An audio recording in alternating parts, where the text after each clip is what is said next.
All right, this is Mitch for Indigenous Insights, Eagle Radio's weekly Anishinaabe radio program. We have a guest in the studio, Carole LaPointe, the team lead at Niimigimiwang Transitional Home Program and Services. Carole, how's it going? Thanks for being here. Good. Thank you, Mitch. Thanks for having me here. So tell us a little bit about what it is you do and what we're here to talk about today. Okay, I'm the team lead at the Transitional Home, and which means that I oversee the grants that we get from Department of Justice and OVW and IHS. I've been in this position since 2018, and I enjoy it. It's a good service that we provide for the women and men of our community that are in domestic violence situations and want to change their pattern of domestic violence living. And so that is mostly what I do. And plus, grant reporting, time cards, all that kind of stuff. Sounds like the fun stuff. Oh, yeah. So what are we here to talk about today? Well, I wanted to share with everyone that it's almost October, and so October means that this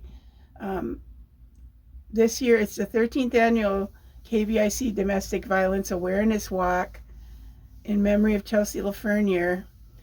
And we started these walks in 2009, and we've been going strong. And the walk is the normal walk from the corner of McGillen and Lyons, and we go through the housing project, and we go all the way down to the corner of M38 and Lyons, and then we go up west towards the Tribal Center and the Beartown Road, and we go over to the Niimigimiwang College Center at the college, where we will have a feast commemorating this event. At the beginning, it starts at 11 in the morning, on the morning of October 7th, that's Friday.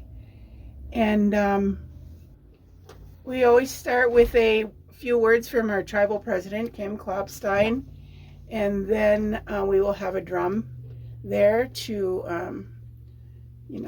play an honor song, and then we will do the walk. And we will have a registration site there at this beginning of the walk. But right now, we're really encouraging people to go online and register with the Google Docs link that we have on our flyers. This really helps us plan a lot better how many t-shirts to order, so everybody will have a t-shirt. That's one of the things that we give out. We also give bags of information about domestic violence, stalking, dating violence, sexual assault, and human trafficking. Where can people find that link to go online? It's actually on the flyer on our website, on our Facebook page, which is KBIC Niimigimiwang Transitional Home Program and Services, but also the Keweenaw Bay Indian community has a flyer on their site as well. Can you talk a little bit about the importance of an event such as this? Well, it's really important to keep people aware of what's going on and the improvements and the new programming in domestic violence. Recently, the Violence Against Women Act was funded, and so that means more robust programming for the programs that we run, and that's a good thing because it remains to be a problem in our community. I would say that right now we've been averaging about 10 calls a month, but sometimes it goes as high as 20. It depends on a lot of factors.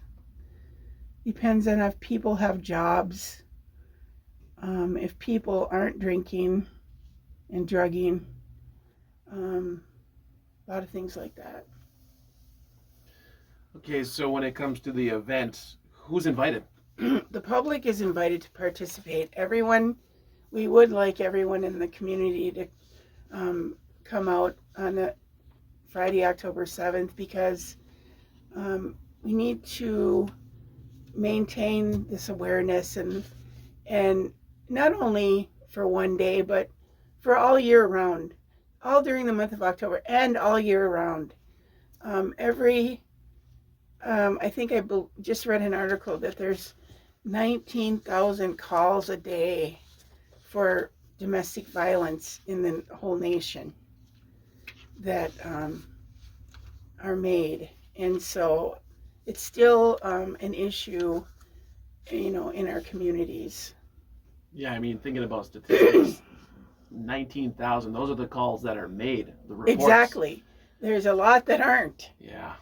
There's a lot that don't call, that they just live with it. And that's right, Mitch. I'm glad you pointed that out.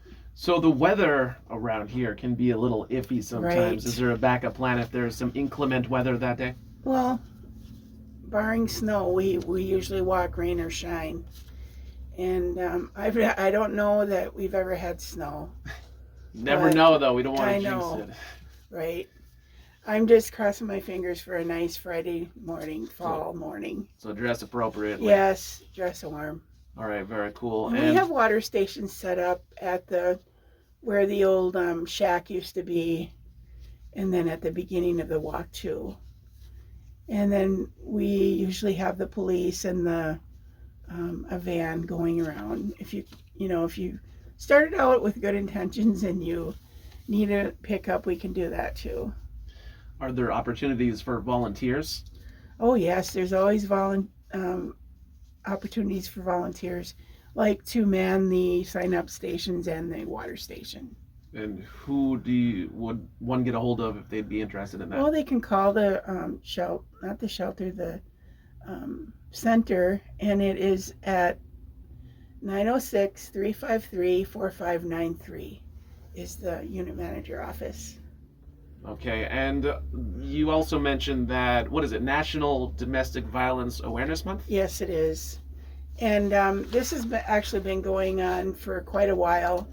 I think 20 years this year. It started from a Day of Unity in October of 1981, observed by the National Coalition Against Domestic Violence. There's so many acronyms in this field. But so they started the whole DVAM walk, or violence awareness.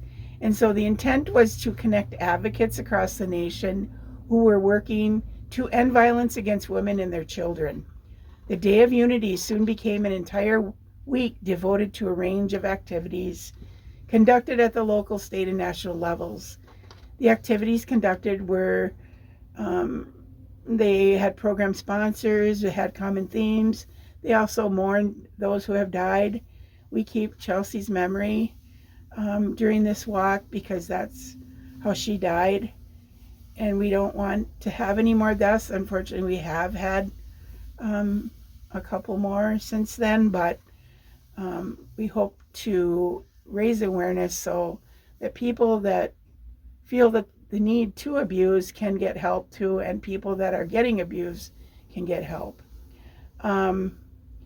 So then their theme this year is hashtag We Are Resilient for hashtag DVAM 2022.